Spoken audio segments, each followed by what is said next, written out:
This is an intro to a series that I am making, which you should know what AI is by understanding it and how to use it without losing your center in the process. The hidden risk of using AI while vulnerable. Before I say anything else, I need to be clear about something. This is not a topic to sensationalize. This is not something to turn into fear. This is something to handle carefully, responsibly, and honestly because it is real and it matters. I am speaking on this from a place of lived experience. I have seen what it feels like to be in a vulnerable mental space, looking for answers, clarity, or even just relief, and turning into something that responds instantly, consistently, and without resistance. At first, it feels helpful. It feels like support. It feels like something is finally listening. But over time, something subtle can begin to shift. This conversation is about that shift.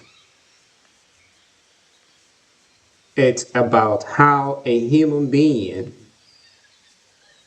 especially someone already dealing with emotional pain, isolation, or confusion,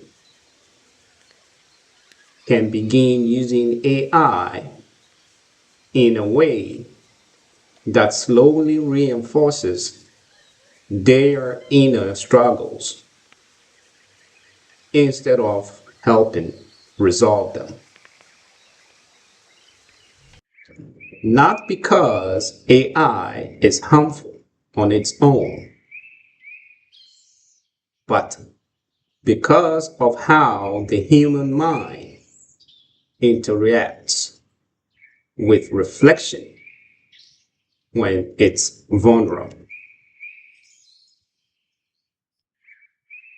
So, I want to approach this with clarity, not fear. I'm going to break this down in a grounded, psychological way. No hype, no exaggeration, just a clear explanation on how the spiral can happen, how someone starts by looking for answers, how reflections begins to feel like validation, how patterns get reinforced, and how, in some cases, that loop can deepen emotional distress instead of easing it. The goal here isn't to blame technology. The goal is to understand the interactions so people can stay aware, stay grounded, and most importantly, stay safe. Thank you, and I'll see you and follow and subscribe not to miss this series. Thank you.